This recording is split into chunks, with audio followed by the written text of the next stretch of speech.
Thank you very much. It's a real pleasure to be here. I'll try to speak between Portuguese and English. I know that we are in Portugal and sometimes it's easier to convey some of the ideas in Portuguese. I'll try to bounce back and forth and try, out of respect to Professor Fonaghi, sometimes speak in English. É um grande prazer estar aqui e quero antes de mais agradecer à professora Fernanda Palma o amável convite que fez para eu participar e para integrar o Centro de Investigação.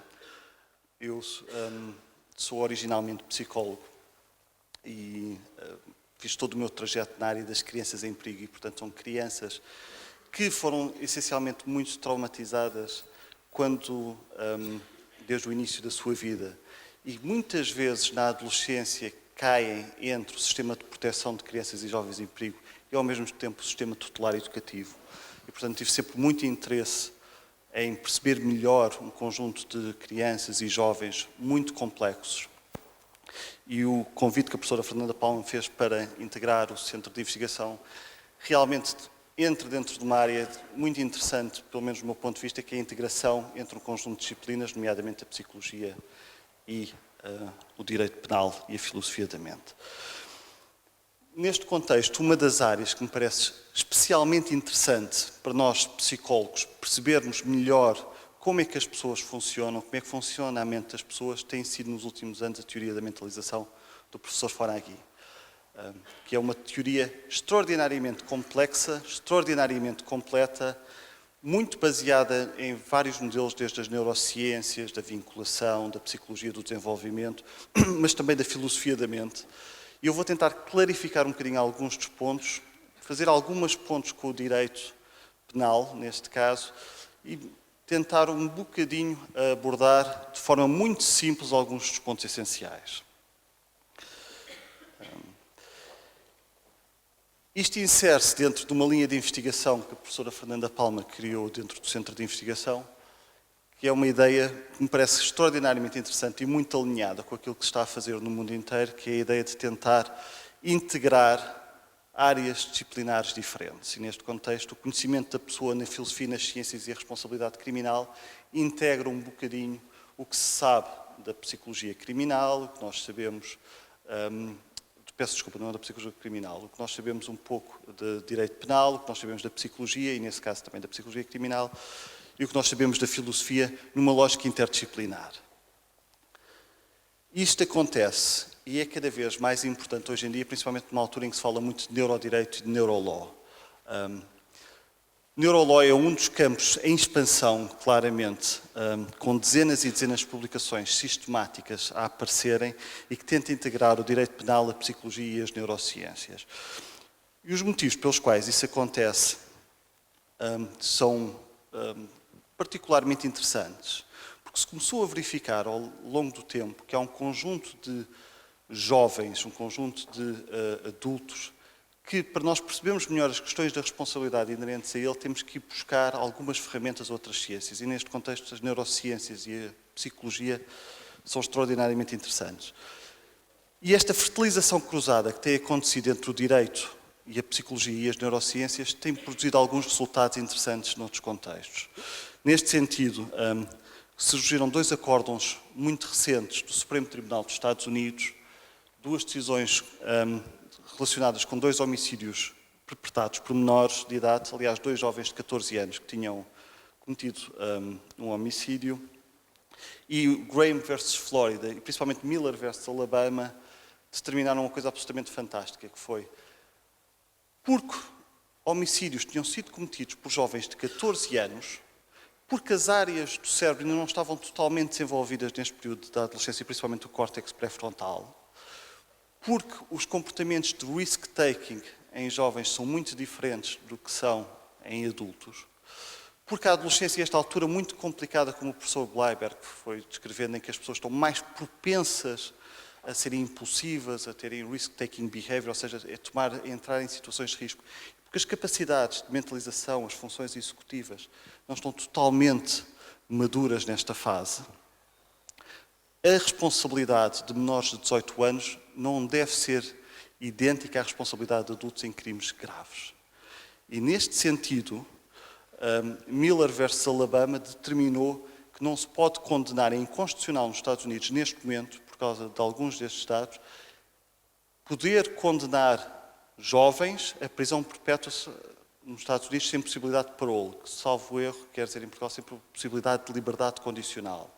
E a partir de 2012, o panorama legal nos Estados Unidos, neste caso concreto, alterou-se, fundamentado essencialmente em dados das neurociências. Isso foi uma das diferenças fundamentais.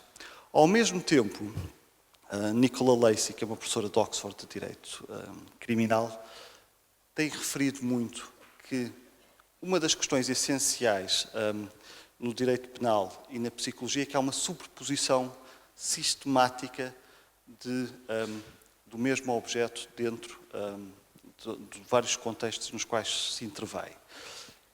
Eu comecei muito a trabalhar em Inglaterra com muitos destes jovens problemáticos que se inseriam muito nesta questão tanto da proteção de crianças quanto do direito tutelar e educativo. Isto era muito claro as interligações que existem sistematicamente entre a psicologia e o direito. Mas, ao mesmo tempo, o facto de não se perceber que estávamos a trabalhar em sistemas diferentes e não haver interligação entre sistemas causava um conjunto muito vasto de problemas. Eu sei que há muita gente, se calhar da plateia, que vem ou tem ligações ao sistema de proteção de crianças e jovens em Portugal. Talvez vou explicar isto um bocadinho melhor para perceber algumas das interligações. O sistema de direito penal, de uma maneira geral, funciona, pelo menos na minha lógica enquanto psicólogo, e eu hei de estar sempre a falar como psicólogo que sou, com a ideia de que o inocente nunca deve ser condenado por um crime que não cometeu. E mais vale criminosos estarem soltos do que inocentes estarem condenados por coisas que não fizeram. Portanto, todo o sistema de direito penal tem um conjunto de salvaguardas e de garantias para proteger os direitos de pessoas, para evitar que sejam falsamente condenadas. Portanto, é um sistema lento, cognitivo, semelhante àquilo que o professor Bleiberg falava, que promove um conjunto de garantias. Ao contrário, o sistema de proteção de crianças parte de um princípio totalmente diferente, que é, se nós temos uma situação muito grave de maus tratos, nós temos de ser rápidos, entrar a correr, retirar a criança e protegê-la. Agora imagine isto, um caso de abuso sexual de menores, desconfia-se que um pai abusa de uma criança e o sistema de proteção entra muito rapidamente e retira a criança e coloca numa instituição.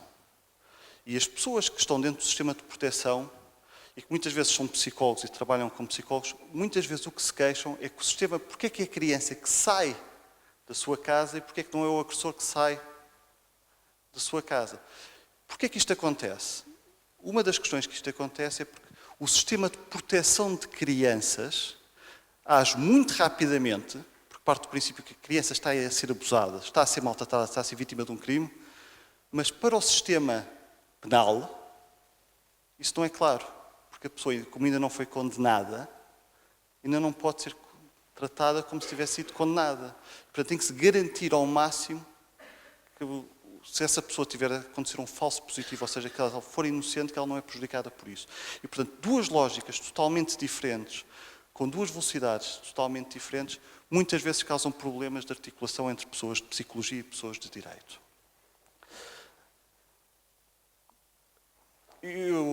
Se eu por acaso não estiver a ser claro em algumas das ideias que estou a dizer, por favor, digam-me ou façam-me sinal que eu tento ser um bocadinho mais claro. Uma das outras questões, como isto, se nós ao sistema de proteção e ao sistema criminal acrescentarmos o sistema terapêutico, ou seja, psiquiatras, pedopsiquiatras, psicólogos, na intervenção não levarem atenção às questões legais, nós podemos ter um problema mais acrescido. Imaginem isto. Se dentro de um sistema terapêutico, ou seja, se eu estou a fazer psicoterapia com alguém, ou se eu estou a acompanhar terapeuticamente alguém, ou se estou a trabalhar com crianças em instituições, há suspeita de um crime de abuso sexual, eu tento determinar se acontece ou não e tento intervir de forma a diminuir o trauma que acontece a essa criança, um dos riscos é que eu estou a contaminar provas. Ou seja, pelo facto de eu estar a tomar o papel legal de fazer alguma investigação, eu estou a não preservar provas e acontece uma outra questão. Eu estou a ser antiterapêutico. Porquê? Mais tarde, se não há dados suficientemente claros que uma pessoa pode ser condenada por esse crime, o abusador, posteriormente, não só abusa e é mais grave para a criança em termos terapêuticos, uma revitimização da criança pela parte do abusador, mas o facto de a criança sentir que não foi apoiada por quem devia, acaba com a esperança dela. E, portanto, ela sente não só que está a voltar a ser revitimizada, quanto acha que já não há esperança de alguma coisa ser, de alguém a salvar da situação em que está a acontecer. Portanto, um sistema terapêutico, um sistema criminal e um sistema de proteção de crianças, se não têm pontos de interligação entre ambos, muitas vezes trabalham uns contra os outros e, no final, não só os técnicos ficam completamente exaustos e em burnout, quanto muitas vezes as crianças são vítimas de um sistema complexo. E hoje em dia, por exemplo, Houston, que é a cidade onde eu vivo, isto levou a algumas alterações, inclusive do paradigma de proteção de crianças e jovens e da intervenção em alguns crimes complexos, como o abuso de crianças e jovens, onde o equivalente às nossas CPCJs em Houston não trabalham com crimes de abuso sexual. Existe uma instituição onde estão médicos para fazer polícias médico-legais, o Ministério Público representado, terapeutas, entrevistadores forenses e um órgão de investigação judicial, equivalente à nossa polícia judiciária, todos concentrados no mesmo espaço. Quando há um caso de abuso sexual, imediatamente tudo é remetido para aquele serviço e todos os passos são feitos lá dentro em interligação entre todos os intervenientes. E, portanto, a criança fala uma vez sobre o que é que acontece, à frente do Ministério Público, da Polícia Judiciária, numa sala com câmaras de vídeo, e, portanto, isso fica logo gravado para a memória futura, e no mesmo espaço pensa logo na intervenção terapêutica e no mesmo espaço é feita as polícias médico-legais em integração. Isto foi feito, em parte, pela ideia de pensar que, se calhar, por causa destes problemas todos de interligação interdisciplinar, se calhar tínhamos que pensar como é que se integrava isto tudo num determinado contexto. Porque o crime acontece a uma criança e, portanto, em vez de estarmos dispersos em um conjunto de serviços, se calhar fazia sentido integrar tudo para apoiar as mesmas pessoas. Outra das questões cada vez mais interessantes em termos de neurodireito é pensar se conseguimos desenvolver ou não formas de prevenir e avaliar o risco de reincidências, principalmente ao nível da delinquência juvenil. Mas é outro tema fundamental que eu não vou abordar. Isto tem um conjunto de desafios, nomeadamente um dos problemas, muitas vezes, das interdisciplinaridades é que cada ciência tem expectativas diferentes sobre o que é que a outra pode ser útil. E se nós não desenvolvemos alguma capacidade de criar uma linguagem comum em que percebamos cada um de onde é que o outro está a vir, temos alguma dificuldade de nos entendermos. E cada vez mais, para fazer estas pontes interdisciplinares, o que nós precisamos é de criar ou desenvolver formas de comunicarmos uns com os outros. E Paul Glimcher, que foi um dos gurus da neuroeconomia, que tentou juntar neurociências com psicologia e com economia, tinha uma ideia extraordinariamente interessante, que parece que é a ideia fundamental nestas questões, de tentar ligar entre o direito penal e a psicologia, que era a ideia da tolerância disciplinar. Na sua equipa de neuroeconomia, eles tinham um princípio absolutamente extraordinário, que era nenhuma ciência podia dizer ou descartar hipóteses de outras ciências sem primeiro conhecer muito bem a outra ciência. Portanto, os economistas tinham que gostar muito da psicologia para dizer que as hipóteses da psicologia não eram válidas, tinham que gostar muito das neurociências para dizer que as hipóteses das neurociências não eram válidas, os neurocientistas tinham que gostar muito da economia para dizer que as hipóteses da economia não eram válidas e por aí adiante. E, portanto, este princípio que subjaz a isso parecia ser não só uma questão de humildade, mas também uma certa tolerância. Porque muitas vezes nós vemos as questões através dos nossos olhos e temos alguma dificuldade em perceber de onde é que as outras ciências estão a vir. E é fundamentalmente importante, se quiserem, nós termos alguma tolerância disciplinar. E, portanto, aquilo que eu vos peço é que tenham alguma tolerância disciplinar agora que eu vou passar para a parte da psicologia e, portanto, vou ter a dificuldade em tentar transpor. E, portanto, isto foi o meu esforço enquanto psicólogo de tentar pensar aqui o que é que poderia interessar a uma audiência de direito em termos de interligação entre psicologia e direito penal, sendo que eu vi muito do campo da terapia com crianças muito maltratadas e que muitas vezes cometiam factos qualificados como crimes e estavam nesta fronteira muito complexa entre o direito tutelar educativo e a proteção de crianças e que muitas vezes estarem numa instituição de crianças ou estarem num centro tutelar educativo parece mais uma questão de sorte do que propriamente uma questão técnica. Enquanto psicólogo, e para juntar um bocadinho entre a filosofia da mente, as questões da responsabilidade e as questões do direito penal, uma das teorias que nos tem parecido mais interessantes nos últimos anos, uma das teorias que nos tem feito mais sentido e que tem sido mais citada ultimamente é a teoria da mentalização do professor Fonagy. Ele tem um número impressionante de artigos, mas o número impressionante de citações, imagino que seja tipo 4.000 ou 5.000 por ano. E não estou a inventar os números, são mesmo assim números deste género. E, portanto, a ideia de que nós temos que entender o comportamento humano com base em estados mentais tem ganho extraordinariamente de importância nos últimos anos na psicologia. E eu vou tentar explicar uma teoria muito complexa, porque tem algumas coisas que o professor Bleiber disse, e trazê-la para o dia-a-dia. Isto começou tudo um bocadinho nos anos 70, no final dos anos 70, com primatologistas que tentaram fazer uma pergunta bastante interessante, que era: quando um chimpanzé vê outro chimpanzé, portanto, quando um macaco vê outro macaco, será que quando ele vê o macaco a fazer macacadas, ele acha que aquilo é fruto de uma mente que está lá ou aquilo é uma questão de acaso? Ou seja, quando ele faz aqueles comportamentos, será que o macaco tem uma teoria acerca de como é que a mente do outro macaco funciona? E, ao que parece, nenhum elemento no reino animal é capaz de fazer isso, exceto os seres humanos. Mas esta ideia de que, será que nós temos uma teoria da mente? Será que nós construímos teorias acerca da mente do outro e que isso explica o nosso comportamento?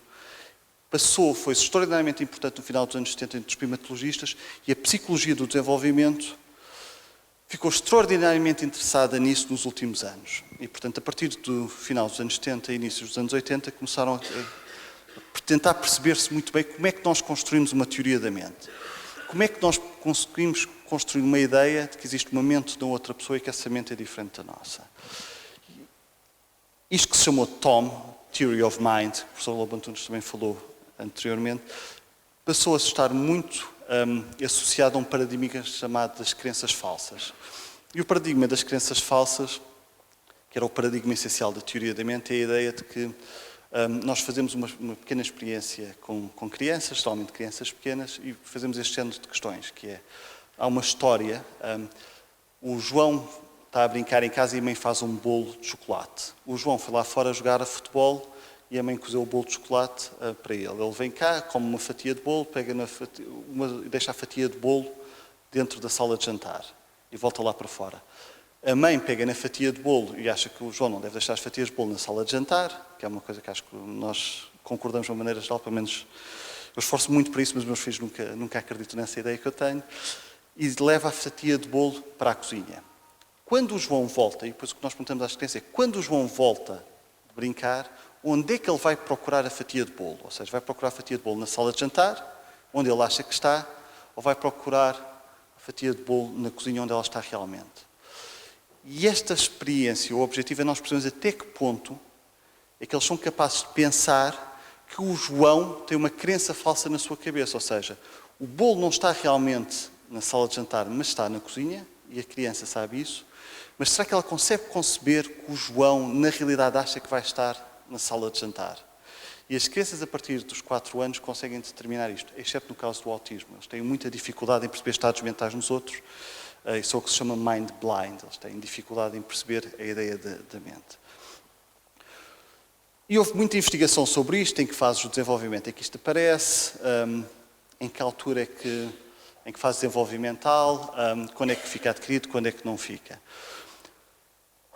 A partir de uma dada altura, um grupo de desenvolvimentalistas, psicólogos do desenvolvimento, liderados pelo professor Fonagy, considerou que apenas considerar a mente neste paradigma de teoria da mente e de falsas crenças, e principalmente crenças acerca do outro e da teoria acerca da mente do outro, era um bocadinho redutor.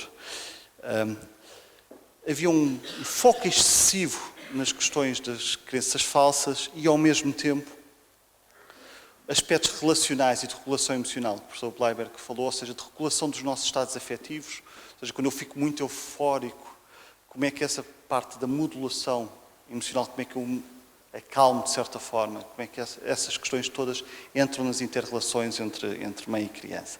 E não estão suficientemente representadas na teoria. Ao mesmo tempo, faltava também a questão de termos uma teoria de mente acerca da nossa própria mente, não só focada no outro, mas na nossa própria mente.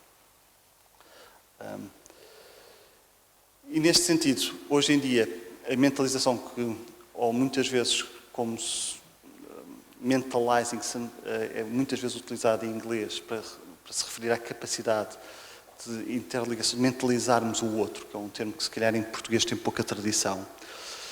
É muitas vezes escrito como esta atividade imaginativa de interpretar o comportamento humano em termos de estados mentais intencionais, emoções, pensamentos, desejos, crenças. Ou seja, é esta capacidade que todos nós temos para nos imaginarmos no lugar do outro e tentar perceber o que é que se passa por detrás do comportamento do outro, em termos de estados mentais. Ou seja, para além daquilo que está a ser o seu comportamento, o que é que se subjaz a esse mesmo comportamento. E porquê é que é imaginativa? Porque nós, na realidade, não sabemos. E a verdade é que, se calhar, todos nós aqui temos um bocadinho a experiência de que muitas vezes nós falhamos e não percebemos bem as outras pessoas. Às vezes há uma questão de... toda a gente, se calhar, tem esta experiência que é... um dia estamos mais cansados, uma pessoa está a falar connosco, nós não prestamos muita atenção e outra pessoa diz: tu não estás a prestar atenção nenhuma ao que eu estou a dizer, eu estou a ser chato. E uma pessoa depois geralmente explica e diz: não és tu que estás a ser chato, sou eu que estou muito cansado. E há estes desentendimentos e nós temos alguma dificuldade em nos percebermos um ao outro. E, portanto, nós geralmente percebemos tentando nos imaginar no lugar do outro. Ao mesmo tempo, nós muitas vezes também não nos percebemos assim tão bem a nós próprios. Quantas vezes acontece, nós temos determinados comportamentos e depois mais tarde pensamos: epá, eu não devia ter feito aquilo, eu devia estar muito cansado, ou naquele dia estava um bocadinho tonto, fiz aquela coisa aqui e agora arrependo-me. Mas, portanto, esta capacidade imaginativa que nós temos para tentar perceber como é que nós funcionamos por detrás do que é aparente. E, portanto, isto é uma característica intrínseca do ser humano, só nós é que conseguimos pensar que existem mentes por detrás do comportamento e os outros primatas não conseguem. E é muitas vezes descrita como a capacidade de nos vermos de fora, acho que tentei representar um bocadinho, olharmos de fora para nós próprios ou tentarmos ver o outro de dentro. Porque é essencialmente uma questão de nos imaginar no lugar do outro. Tenho contactos com um conjunto de outros conceitos que aparecem muito na psicologia, nomeadamente a empatia. Uma boa forma de descrever isso em termos de empatia é pensar em empatia pelos outros, mas também em empatia por nós próprios. Poderia ser uma forma.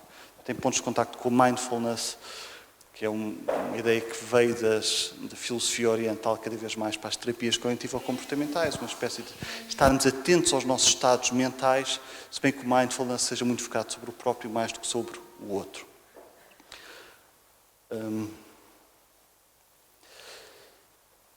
Se eu não estiver a ser claro em alguma das questões que esteja a dizer, por favor, façam-me sinal, eu tenho todo o gosto em explicar um bocadinho melhor. Mas esta característica que é intrinsecamente humana, esta capacidade de nós mentalizarmos o outro, este esforço enorme que nós fazemos para nos tentarmos perceber uns aos outros, nós fazemos isto porque, na realidade, não nos conseguimos perceber assim tão bem, é alguma coisa que fica muitas vezes associada a um processo evolutivo que a espécie humana foi passando. E há umas questões extraordinariamente curiosas, é que nós não precisamos de tanta capacidade cerebral como a que temos hoje em dia para dominar o planeta Terra. Ou seja, nós, muito menos capacidade cerebral do que a que temos, podíamos perfeitamente dominar o meio. O que justifica o facto de nós termos um cérebro cada vez maior e somos cada vez mais robustos a pensar sobre estados emocionais uns dos outros, é que nós fomos ficando, à medida que fomos cada vez mais hábeis de interação social, o nosso grande agressor passamos a ser nós próprios. Ou seja, à medida que nós ficamos envolvidos em grupos sociais cada vez mais robustos, a nossa capacidade de ter que entender os outros grupos sociais e perceber: será que aqueles tipos vêm aí para nos bater? Será que aquelas pessoas vêm ali para nos roubar os nossos recursos? Nós vamos ter que ser mais espertos que eles e perceber o que é que exatamente se passa na cabeça deles. Se fazemos um acordo entre países, será que eles vão cumprir? Portanto, esta corrida às armas evolutiva, como é descrita, acontece porque nós precisamos cada vez mais nos perceber uns aos outros por motivos de competição e de cooperação também.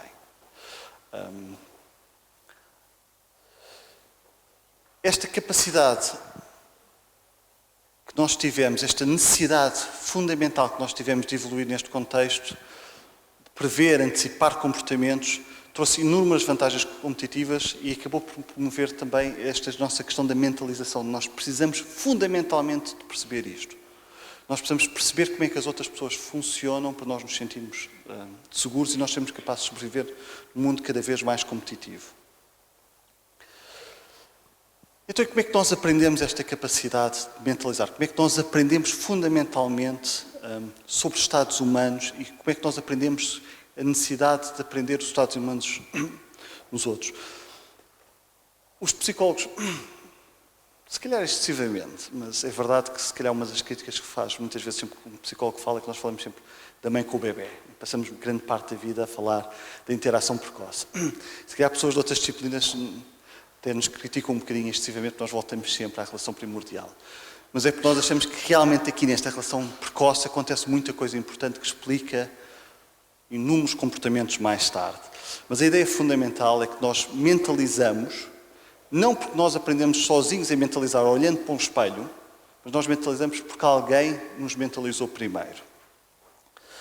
Nós não aprendemos sozinhos, nós temos a experiência de sermos mentalizados. E eu vou tentar explicar um bocadinho desta relação precoce com copos de água, que acho que se calhar é um bocadinho mais gráfico. I'll try to do this part in English so that Professor Fonagy can correct me later on and tell everyone how it really is. So this is my mentalization approach to what mentalizing is and interaction between baby and mother, and then Dr. Fonagy will tell me how it really is in his own way. But so this, I don't know if you can hear me if I, well, what really happens between a mother and a child when they are very small, when the child is very small, is that mothers are very apt at understanding their children, and children are very apt at soliciting responses from their mothers. And parents also do this. I also do this with my children, I hope, at least. So children smile to their mothers, and they imagine that this is a mother, and imagine that this is a baby, and imagine that this is some sort of interaction that goes on between the both of them. So children start to smile and give something to the mother, and then the mother usually says, "Oh, my baby, you're so delightful. He's smiling because I did something well to him. I'm such a good mother. He's smiling because I take him in." And she does something. And there is a process of continuous interaction. And in that process, we are always trying to mentalize and to have these contingent responses between mental states. And sometimes, well, my son, Manuel, used to do this a lot. He drinks milk, and he only likes to drink milk with a blue straw. And when I give him, and when I'm very tired, and I give him a red straw, which he doesn't like because he thinks it's his sister's straw, he gets very, very, very upset with me. And then he starts shouting and he starts kicking, and he's only 3 years old, so that's quite common.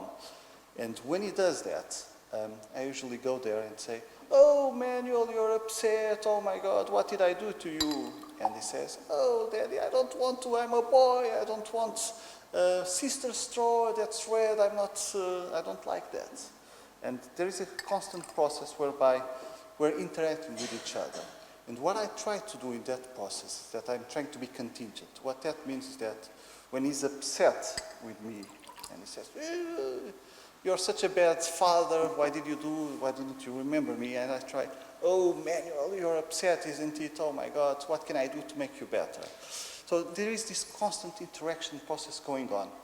What is funny is, I don't know how or why, but nowadays he's very keen at mentalizing himself in a very crude manner. So when sometimes I forget and I give him a red straw, he gets very upset with me and he says, "No, I'm angry with you."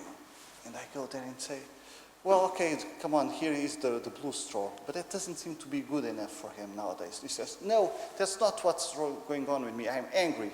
So I need to be marked in contingents first with him, and I say, "Oh, right, you're angry, isn't it? Manuel is angry."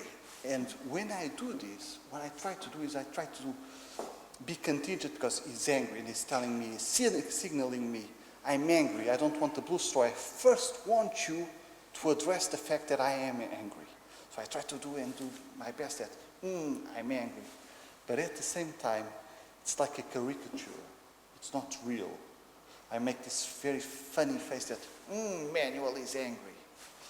but it's like when you see a caricature going on. You recognize it's you, but at the same time it's not you, and he has this playful quality that allows him to get more emotionally regulated, to become calmer. And then we continue in this interaction. So Manuel, you're angry, yes, I'm angry. Oh, what can I do? You're angry, and all of that. And he gives a little bit more water to me, and he remains calmer. And this goes on in this very attachment, this strong bond that creates between parents and children and their parents. And Dr. Bleiberg spoke about this attachment bond, but a good way of thinking about this, very simply, maybe a bit simplistic, is that we are pre-wired to connect somehow, and we are pre-wired to have this safety context. And what attachment gives us in this very interaction that goes on between contingent and marking behavior with someone that we really trust is that this creates a context of security. And we know that when we continue to do this for months and months and years, children, what they do is that they have this exploration system. They go and they explore the world, and then when they feel a bit upset, they come back to their parents and they receive a little bit more water that makes them a bit more safe. And if you have kids, you know this when you go to supermarkets, or at least, well, my kids do this all the time. When they arrive, they run, and when they are getting more and more far away from me, they get a bit anxious, and they stop, and they look back, and they smile at me, and then they see me there, they run to me, and they feel safer. And then they come, they give me a hug, and then they're off to run again. So always in this continuous relationship, where exchange is going on between one mind and the other mind. When this happens, see, I can put water in one glass and water in another glass. What happens sometimes in very distressed kids is that when they are victims of neglect or abuse, is that they give water, but they don't receive anything back. They expect someone to be there and be soothing them in a contingent and marked way, but that doesn't happen. And sometimes it is contingent. I could say to my son, you are upset, but it's not marked. And they think that actually I'm really upset with them. So my representation of their mind state is so accurate somehow. I really get upset. They get a heightened impression. Oh my God, it's really a distressful thing that I'm feeling. So they get more and more distressed. And when that happens, we can symbolically imagine that this relationship is one sort where water continuously flows from one side to the other. And what happens is, if you have very little water, you want to preserve it. And you put a lid on it. Imagine this symbolically, and you say, I can't do this anymore. If I continue to do it, I will be left without any water here. And I need to protect my water, which is very precious.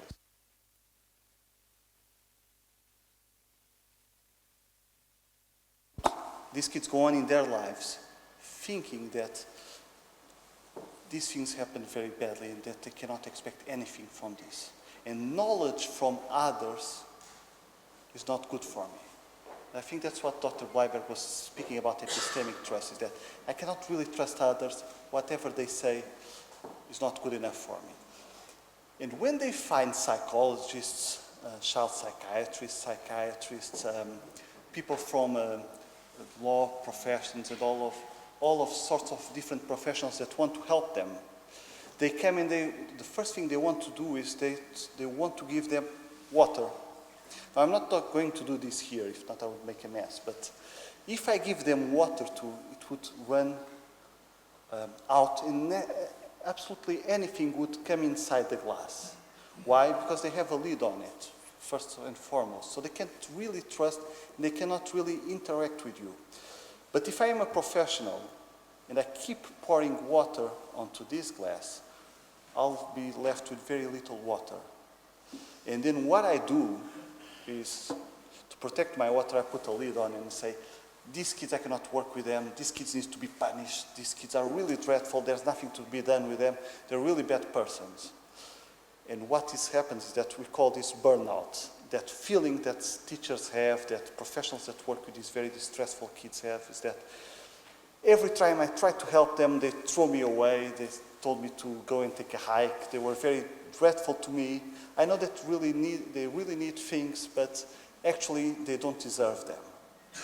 What happens is that I'm trying to put a lid on top of things because I'm really getting exhausted by the process. So one thing that I really like about mentalization is that you don't really try to pour water on top of the lid. What you actually are trying to do first and foremost is that trying to take the lid out by being constant, by taking the heat out, and then slowly unscrew this lid. Now there is a trick here, and which is if the lid comes out a little bit, and we are very eager and good persons, and we really want to help people, what we do is that we try to pour water really rushing inside of it because we need to put as much water as we can. But if we do this, and because they are very damaged persons, they are very sensible to mind states of other people, what they do is that they'll close back again.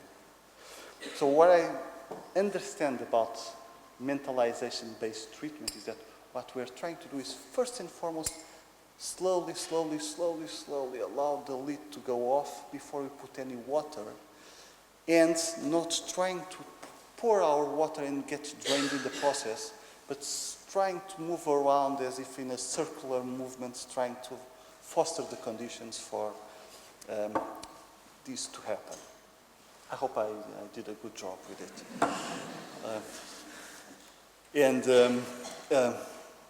I'll try to move back to Portuguese now, if that's okay. E, portanto, quero um bocadinho dizer é que nestes contextos relacionais, onde nós desenvolvemos esta relação de confiança básica com uma pessoa que cuida de nós, acontece um conjunto de coisas absolutamente fantásticas.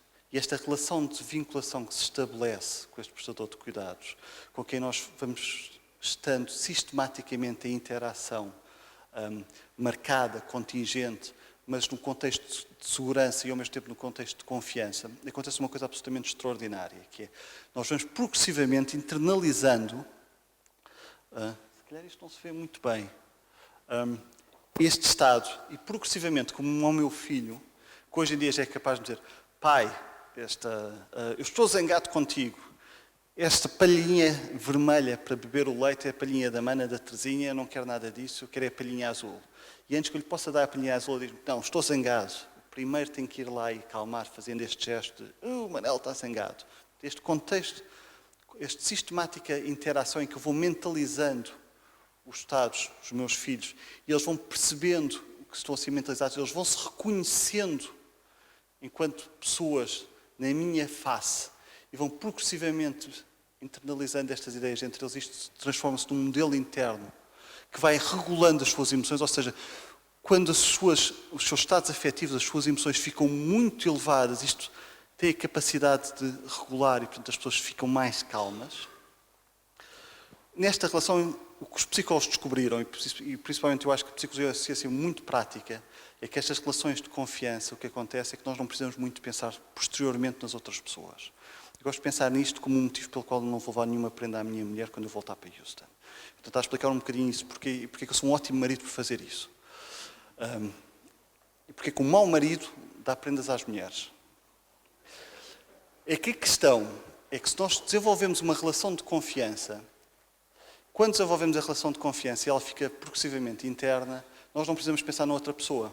E, portanto, eu para vos mentalizar, eu para vos ter na minha cabeça e para estar aqui a pensar o que é que vocês estão a pensar e para pensar como é que eu ajusto melhor a audiência, eu não estou a pensar na minha mulher.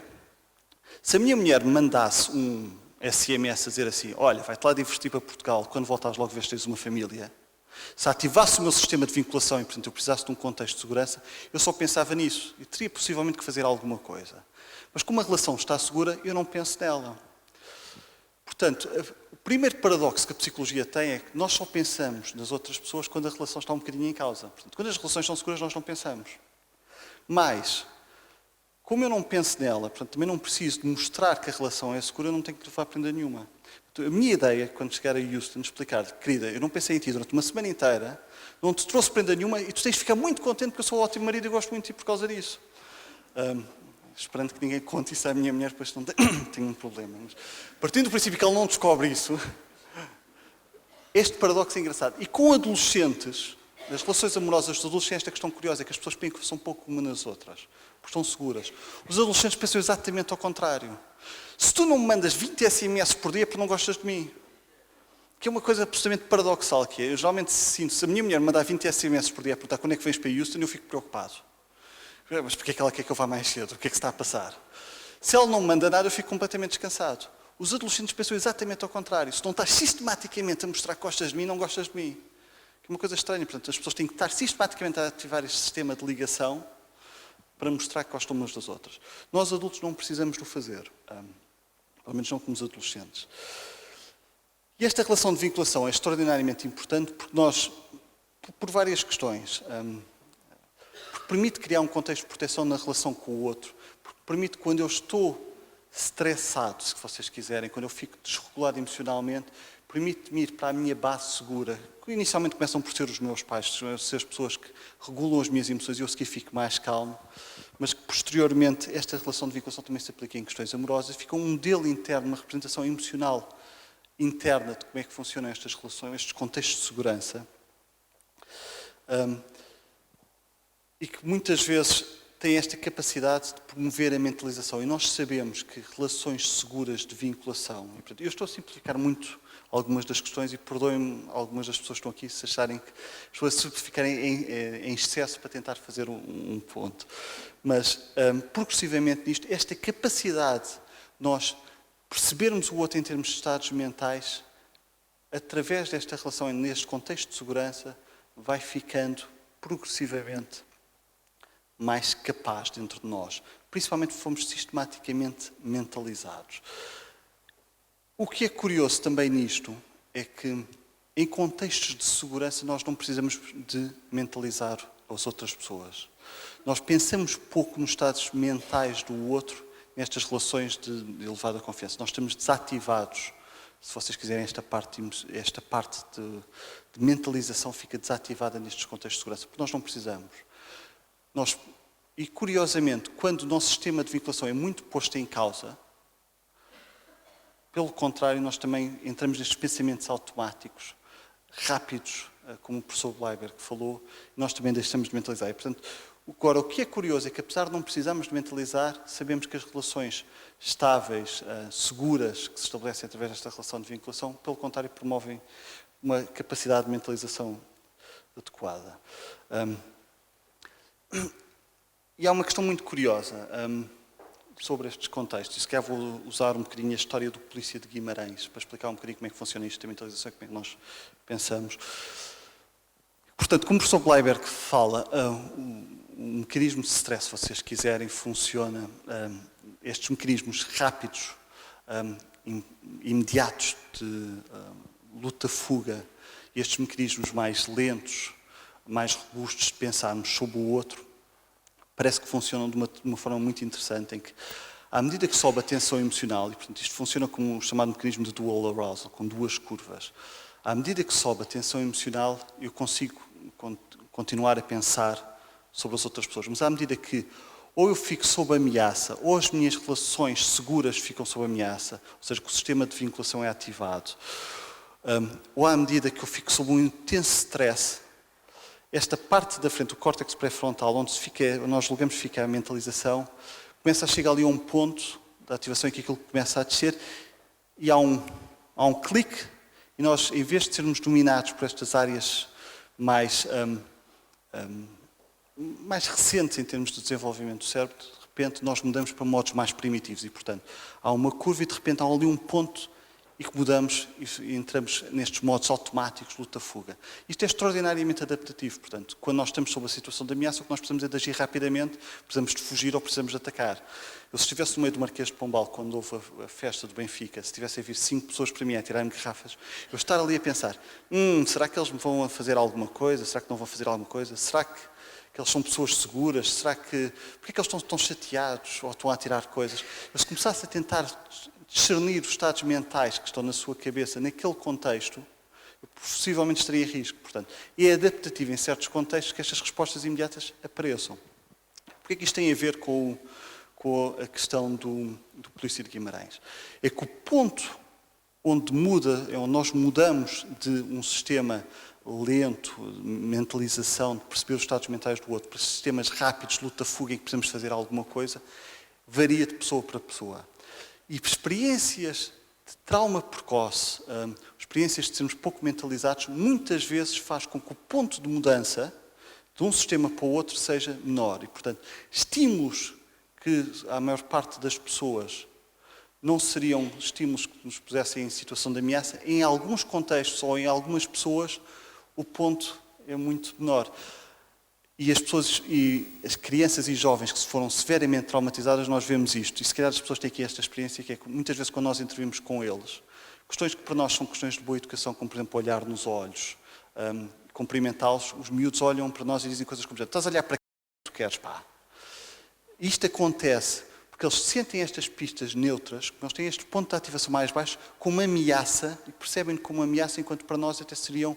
Como nós temos esta capacidade de mentalizar, até seriam questões de boa educação, de simpatia, de mostrarmos interesse no outro.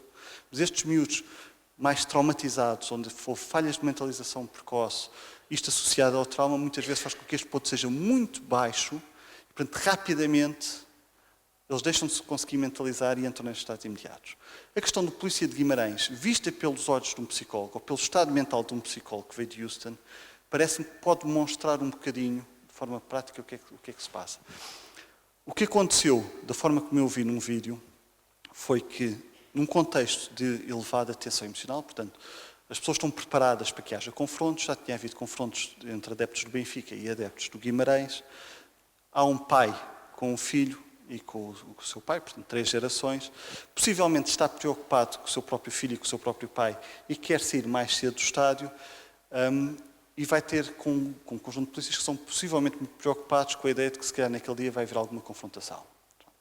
Não se percebe muito bem o que é que acontece no momento, mas de repente há um ponto em que aquele pai começa a ser agredido por um polícia. O que é que acontece? Pelo menos da forma como eu interpretei. De repente, não sei muito bem o que é que acontece, mas como isto é uma atividade imaginativa, eu imagino que houve um momento que o polícia deixou perceber, de ser capaz de mentalizar o que aquele pai estava preocupado com a sua família, passou a achar que aquele pai era uma ameaça. Quando isso acontece, é muito rápido, e a única coisa que ele tem que ver ali é eu ataco ou fujo desta pessoa. E ele decidiu atacar. E nesse momento, se vocês repararem, e por isso é que nós sabemos que ele perde a capacidade de mentalizar, ele deixou de ver a criança que está ali em sofrimento a ver o seu pai ser agredido. E, portanto, mesmo por estas questões de vinculação, ele está a ver a sua base segura a ser agredida e ativa-lhe o sistema de vinculação. O outro polícia, possivelmente estava mais calmo, que este ponto de ativação era um bocadinho maior. Se repararem, o que acontece é, possivelmente, ao ver aquela situação muito difícil, imagina-se no lugar daquela criança e pensa assim, bolas, eu se estivesse aqui a ver o meu pai a ser agredido, isto se calhar era muito difícil para mim, eu tenho que fazer alguma coisa para o proteger. Então ele foi capaz de mentalizar, foi capaz de se imaginar no lugar do outro e ainda estava nesta fase em que o primeiro sistema de arousal estava ativo e, portanto, vai e pega na criança e tenta proteger. E se vocês repararem, ele quando vai, ele tem as costas viradas para o colega, ele não está preocupado com a sua própria segurança e ele pega e leva a criança. E, portanto, eu acho que isto mostra muito bem esta ideia que nós tentamos passar, que é, a partir do momento de grande tensão emocional, passa-se de um mecanismo para o outro e quando isso acontece nós deixamos de pensar nos estados emocionais que estão a ver, nós só podemos pensar na nossa segurança. Enquanto outras pessoas, neste contexto, se tiverem um ponto um bocadinho mais elevado de mudança de um sistema para o outro, conseguem tolerar melhor este stress interpessoal, que é muito difícil, e conseguem reter esta capacidade e conseguem fazer alguma coisa de empático, de proteção da criança. E, portanto, nós, em termos de psicologia, pensamos muito nestas questões do stress, de uma forma simplista, deste stress que aparece em contextos interpessoais e quando se muda de um ponto para o outro e pessoas que tiveram experiências muito difíceis entram rapidamente nestes modos automáticos. Isto está a fazer sentido. Este exemplo, se calhar, de Guimarães, se calhar aconteceu muito mais coisas, mas pelo menos é a forma como eu acho que alguém interessado por mentalização poderia pensar. Acontece ainda outra coisa absolutamente extraordinária, que é estas pessoas, quando estes traumas precoces acontecem, inclusive as expressões neutrais de cara são sentidas como ameaçadoras. E, portanto, nós sentimos muitas vezes que estas crianças muito complicadas, muito difíceis, que fazem factos qualificados como crimes, que muitas vezes entram no tutelar educativo, qualquer coisinha muito pequenina, para qualquer um de nós aqui seria facilmente tolerável, para eles é uma ofensa enorme. E uma das dificuldades mesmo é que, por exemplo, eles se mantenham, quando têm estágios ou quando arranjam primeiros trabalhos, é que eles se mantenham e sejam capazes de estar no trabalho, porque se o patrão diz qualquer coisa como chegaste 2 minutos atrasado, ele diz, mas estás-me a insultar, o que é que tu queres? Eles entram rapidamente e sentem isto como extraordinariamente ameaçador. Portanto, há um conjunto de fatores que influenciam o desenvolvimento da mentalização. Nós claramente sabemos que os maus tratos precoces, que a negligência, que esta incapacidade de mentalizar a criança é um dos fatores que tem um enorme impacto. Também o brincar e o faz de conta e esta capacidade de mentalização dos pais. O professor Bleiberg falou um bocadinho dos modos de pré-mentalização, desta ideia do modo faz de conta, da equivalência psíquica, do modo teleológico, que são centrais no modelo. Eu vou só falar uma coisa muito breve sobre isso e não vou entrar muito, mas quando nós perdemos um bocadinho esta capacidade de mentalizar em estados não mentalizados, há aquilo que se designa por estados de pré-mentalização, ou seja, as pessoas realmente fazem coisas, mas não estão capazes de levar a perspectiva do outro e a sua e pensar que o outro é diferente de nós e que poderá ter um conjunto de motivos diferentes para o seu comportamento. E estes 3 modos são relativamente diferentes. Portanto, o modo faz de conta que o professor Bleiberg fala de modo pretendo, o Dr. Fonagy, esta ideia de que é muito comum nas pessoas que trabalham na toxicodependência esta ideia que o afeto não está ligado ao comportamento. E, portanto, parece que é mais uma questão de faz de conta. As pessoas estão ali a fazer de conta realmente do que é que está na cabeça uns dos outros, mas realmente não estão a ligar a experiência emocional daquilo que estão a sentir com a forma como estão a funcionar. A equivalência psíquica é uma ideia interessante que aparece em algumas questões, que parece que há uma equivalência, ou seja, há uma igualdade entre o meu estado emocional e aquilo que eu sou. E, portanto, se eu me sinto mal, eu logo sou mau.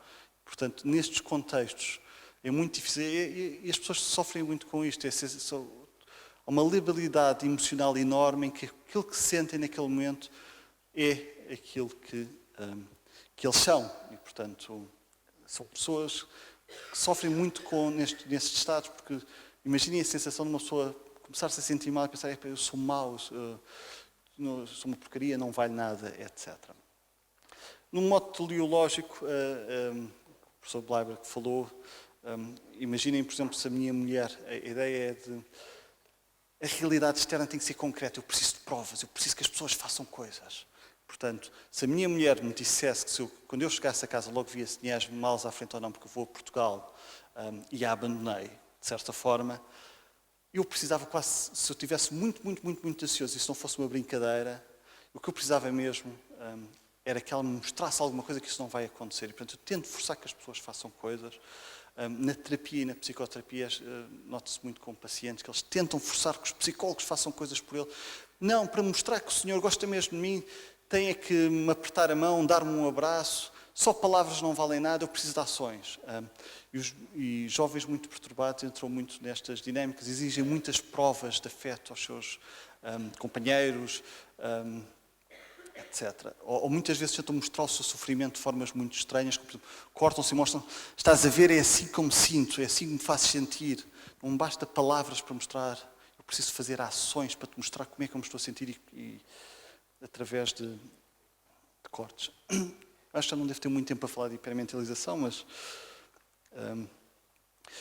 portanto vou passar um bocadinho. Porquê é que eu acho que isto é importante em termos de responsabilidade? Porque é que uma leitura, enquanto psicólogo, e portanto também Pensem no meu estado mental enquanto psicólogo, se eu a tentar imaginar também como é que estas questões se ligam com questões da responsabilidade.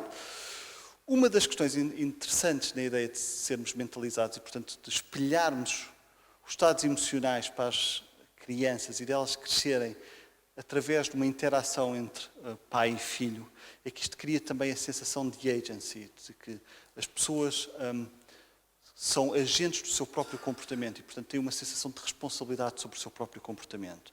Isto requer aquilo que um filósofo da mente, o Dennett, chamava pensarmos que nós tratamos o outro cujo comportamento queremos prever como sendo um agente racional com crenças e desejos. Ou seja, nós para isso temos de ter um intentional stance, ou seja, sentir que as outras pessoas são intencionais naquilo que fazem e sentir que a outra pessoa, o outro objeto com quem nos relacionamos, tem intenções.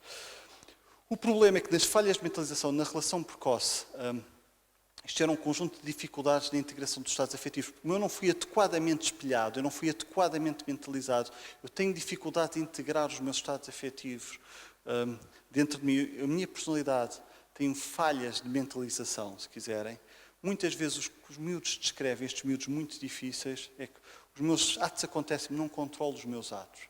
Isto põe uma questão interessante sobre a discussão que nós tínhamos ontem sobre a questão da liberdade. Até que ponto é que estas crianças são livres em termos de...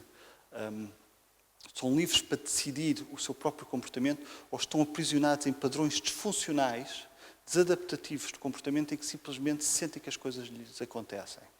Eu lembro muito bem de quando uma pessoa trabalha com crianças e jovens muito perturbados. Muitas vezes em Portugal instituições têm corredores enormes e geralmente o que acontece é vai um miúdo no corredor e vai outro. Alguém dá um encontrão no outro e eles, em vez de pensar que o outro está distraído ou não, eles rapidamente pensam logo: tu quiseres fazer alguma coisa, mas o que é que tu queres? E são claramente...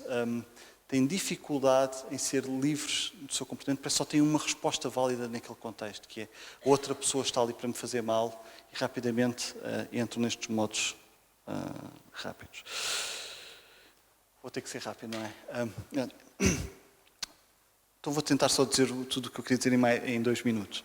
Um é que isto alterou radicalmente a forma como nós entendemos a psicoterapia, ou seja, nós deixámos de pensar a psicoterapia só como uma questão de conteúdo, aquilo que nós dizemos um ao outro, mas passámos a pensar que primeiro, nestes contextos, o que nós temos que fazer é recuperar a capacidade de mentalizar.